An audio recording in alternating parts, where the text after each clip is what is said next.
makanya tadi aku bilang gitu, I need the ministry more than the ministry needs me. Wow. Nah jadi itu memang terus pelayanan sampai kemudian I married a pastor. Gak pernah dalam rencana dan ekspektasi juga gitu. Which is your husband Is a pastor. namanya mungkin Gideon Simanjuntak. Gideon Simanjuntak. Berarti kamu dikasih marga, dikasih boru nggak? Enggak sih. Oh, oke.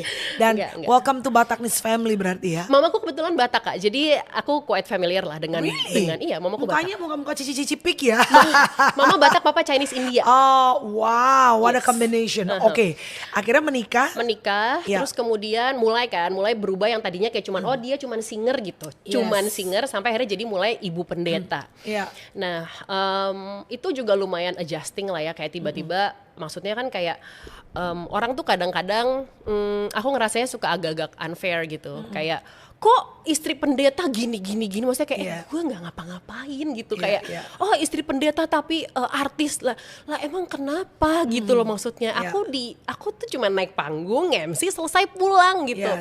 Tapi ya udahlah, itu adjusting. Suamiku bilang kayak ya udahlah beb, kayak orang kan level cara dia pandang kan beda-beda, point of view-nya beda-beda gitu. Kita jadi berkat aja buat mereka. Sampai akhirnya di 2024 kami memutuskan untuk satu moment of obedience lah kepada Tuhan, dan suamiku kita berdua we start a church. Terus ya dari situ tadinya aku bilang sama suamiku gitu kayak ya udah aku support di office lah, di back office lah gitu.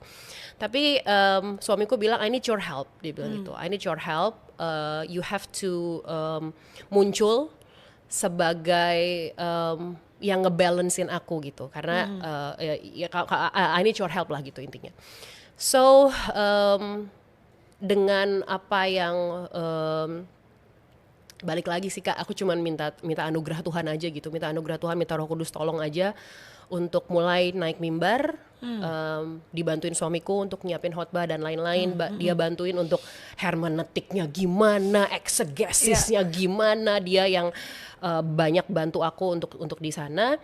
Sampai akhirnya ya udah gitu, it is what it is, kayak ya udah.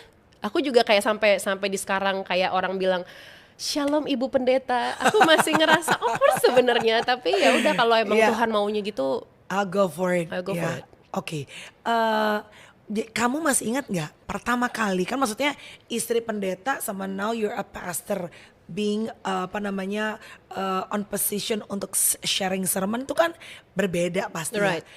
Ingat nggak tadi kamu bilang moment of obedience, di mana akhirnya memutuskan untuk pelayanan dan naik ke mimbar tuh pertama kali kapan? Maret 2020, Maret atau April 2024. April 2024. Masih ingat nggak sih Man, apa isi khotbahnya saat itu? Pertama kali. Waktu itu kita lagi bahas soal ini, Sabda Bahagia. Sabda Bahagia. Jadi singkat aku ini, intinya tuh kita lagi serial khotbah mengenai the great reversal. Kayak Tuhan Yesus itu dia kayak dunia punya standar apa, tapi dia tuh membolak-balikannya itu. Kayak misalnya kayak let's say gini deh, dia raja segala raja tapi dia datang dalam kesederhanaan. Sementara kan kalau standar dunia raja tuh mewah, luxurious, glamorous, hard to reach gitu kan. Sementara dia datang dalam kesederhanaan yang and we can come to him gitu, sebagaimana apa adanya kita gitu. Jadi lagi bahas soal the great reversal, dan diambil dari khotbah di bukit Sabda Bahagia kan, kayak berbahagialah orang yang berduka cita karena mereka akan dihibur. Berbahagialah mereka yang miskin di hadapan Allah karena mereka yang punya kerajaan surga. Itu kan kayak gimana sih miskin tapi kok punya kerajaan surga gitu. Seingat aku sih kita bahas doesn't itu. make sense untuk orang-orang yang yang masih dalam kesekuleran, dalam kita masih mapak bumi. Sometimes it's hard to understand ya, tanpa equipment atau bimbingan dari Roh Kudus kan gitu. Pada saat itu were you nervous, walaupun kamu nge-host udah experiences-nya banyak, tapi kan untuk sharing firman Tuhan itu kan it's two different things ya. Deg-degan gak? Sangat deg-degan.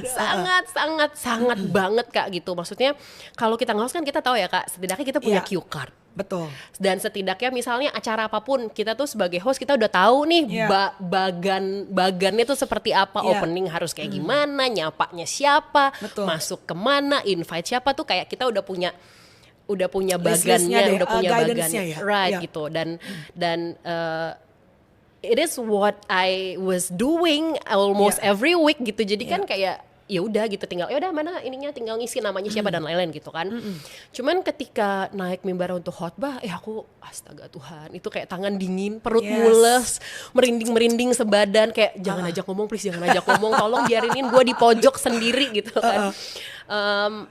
Karena apa ya, punya tanggung jawabnya gede banget ya, kayak gede banget gitu, gede banget. Ini tuh bawa bukan nama pribadi gitu, tapi bawa nama Tuhan. Dan kita nggak pernah tahu apakah message kita hari itu yang mungkin kita pikir sederhana tapi ternyata bisa ngubah hidup orang.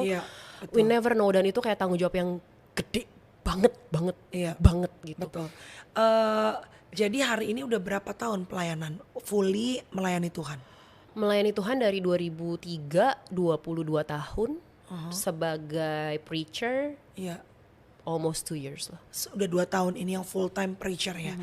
Apa yang paling berat menurut kamu dalam sekarang tanggung jawab kamu diutus Tuhan menjadi seorang young pastor? Yang paling berat adalah menghidupi apa yang kita khotbahkan dan mengkhotbahkan apa yang kita hidupi. Integritas. Yes. Ya, hari-hari ini kan memang integritas ini kan menjadi hal yang sangat mahal ya.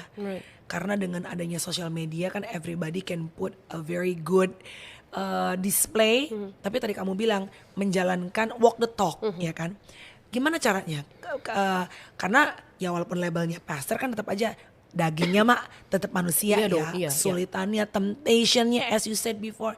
Apa yang paling susah? To be honest, yang lumayan apa ya, secara buat aku pribadi lumayan berat adalah ketika ekspektasi orang kayak kita tuh kalau dilihat pendeta tuh dipikir pendeta itu hari Minggu turun dari langit gitu ya, langit terbuka haleluya, terus kita turun, kita khotbah, selesai hari Minggu kita naik balik lagi ke atas gitu. Yang kayak banyak orang yang berpikir kayak kita nggak punya masalah, kayak kita nggak punya keluarga, jadi kayak kok lo nggak konselingin gue sih gitu, kayak kita nggak punya masalah, kita